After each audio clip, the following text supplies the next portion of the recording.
Hello everyone, रचना है again.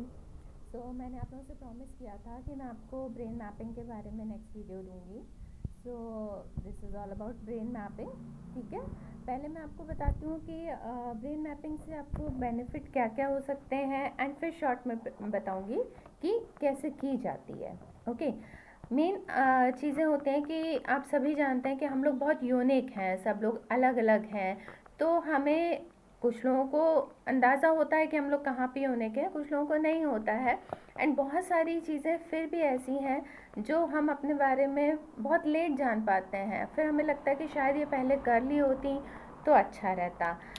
इससे brain mapping से आपको पता चल जाता है कि आपकी यूनिक क्वालिटीज़ क्या क्या हैं, आपकी क्या स्ट्रेंथ्स हैं और क्या वीकनेसेस हैं। कई बार ऐसा होता है कि जो चीज़ें आपकी स्ट्रेंथ हैं उनको आप पहचान ही नहीं पाते हैं और उन पे कुछ आप वर्क नहीं कर पाते हैं।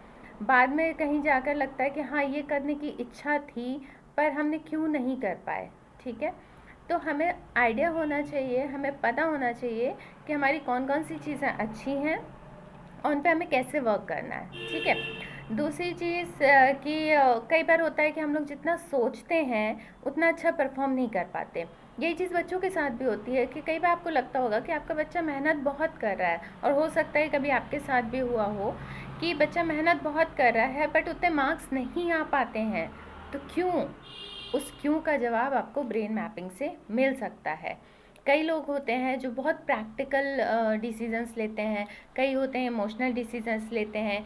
कई बार हमारे इमोशनल डिसीजंस की वजह से कभी कभी हम लोग अपनी प्रोफेशनल चीज़ों से कॉम्प्रोमाइज़ कर ले जाते हैं, बट ज़रूरी नहीं है कि वो सही है गलत है, इसका कोई क्राइटेरिया नहीं होता। बट हाँ, कहाँ पे आपको कैसा डिसीज़न लेना चाहिए एंड आप कौन से टाइप का डिसीज़न लेना प्रेफर करते हो, उस हिसाब से आपको कैसे अपनी लाइफ में करियर परफॉर्म करना चाहिए या घर में कैसे करना चाहिए, वो सारी चीज़ें, सारी एक्सप्लेनेशंस आपको ब्रेन मैपिंग के थ्रू मिल सकती हैं। दूसरी चीज़ कि कई बार होता है कि आपके बच्चे के साथ प्रॉब्लम आ रही है कि लिखने में उसे प्रॉब्लम हो रही है या उसे चीज़ें नहीं समझ में आ रही हैं, तो क्या ऐसी चीज़ हो सकती है, कौन सा ऐसा तरीका हो सकता है उसको पढ़ाने का कि वो हर तरीके से हर सब्जेक्ट में अच्छे मार्क्स लाए। कुछ बच्चों के कोई सब्जेक्ट बहुत अच्छा होता है, कोई सब्जेक्ट थोड़ा सा पुअर होता है, बट ऐसा नहीं है कि उसमें वो परफॉर्म नहीं कर सकता। ठीक है, तो थोड़ा सा हमें ध्यान देना होता है कि बच्चे को पढ़ाने का सही तरीका क्या है।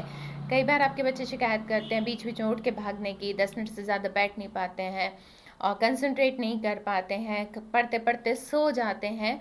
तो ये और कोई इशू नहीं है, आपको पता नहीं होता है कि आपको किस तरीके से अपने बच्चे को पढ़ाना चाहिए, क्या उसका टाइम टेबल रखना चाहिए और कितनी देर बिठा के पढ़ना चाहिए। ठीक है, ब्रेन मैपिंग से आपकी ये सारी समस्याओं का सॉल्यूशन मिल जाता है, राइट। तो अगर हम ब्रेन मैपिंग करवाते हैं तो उससे हमें एक रिपोर्ट जनरेट होके मिलती है, और उसके बाद ये सारी चीज़ें आपको काउंसलिंग सेशंस में डिस्कस की जाती हैं कि कैसे करना चाहिए, क्या नहीं करना चाहिए।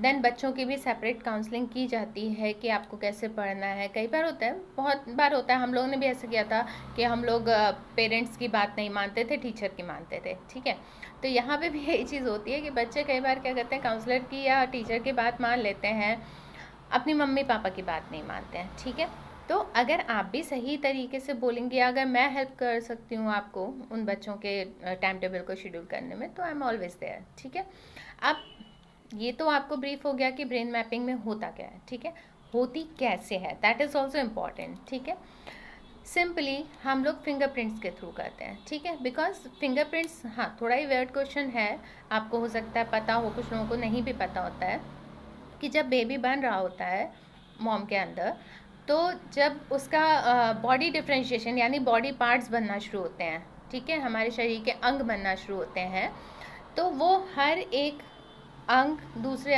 दो काफ़ी सारे अंग एक साथ मिलकर बनते हैं, एक एक लेयर से बनते हैं।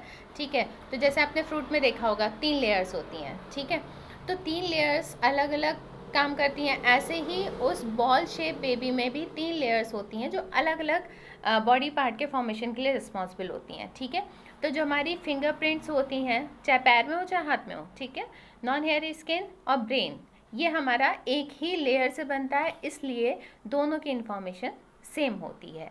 तो हम जब फिंगरप्रिंट्स लेते हैं तो जो फिंगरप्रिंट्स के पैटर्न है उससे ब्रेन के न्यूरॉन्स की कैपेसिटी डिस्क्लोज होती है, जो हमें बताती है कि आपका ब्रेन का कौन सा पार्ट कितना स्ट्रॉन्ग है, कौन से पार्ट को कैसे स्ट्रॉन्ग करने की ज़रूरत है, आपकी पर्सनैलिटी क्या है, आपके सोचने समझने का तरीका क्या है, और भी बहुत सारी चीज़ें, ठीक है। तो इसमें हम लोग 5 to 10 मिनट्स का टाइम लगता है, फिंगरप्रिंट से स्कैन करते हैं, वो फिर उससे हम लोग रिपोर्ट जनरेट करते हैं। वो रिपोर्ट करीब 30-40 पेजेस की होती है, राइट। और उस रिपोर्ट के थ्रू हम लोग काउंसलिंग्स करते हैं, एज वेल एज आपको, आपके बच्चों को एक्सप्लेन करते हैं कि आपको कैसे वर्क करना है, ठीक। तो आई थिंक इतना काफ़ी है। और अगर आपकी कोई क्वेरीज़ बचती हैं, आपके दिमाग में कोई क्वेरीज़ आती हैं, तो आप मुझे कॉल भी कर सकते हैं दिए गए नंबर पे, एज वेल एज आप अपने क्वेश्चंस मैसेज बॉक्स में भी डाल सकते हैं। मैं एज सून एज पॉसिबल आपकी क्वेरीज़ का जवाब दूंगी। Thank you so much, have a nice day.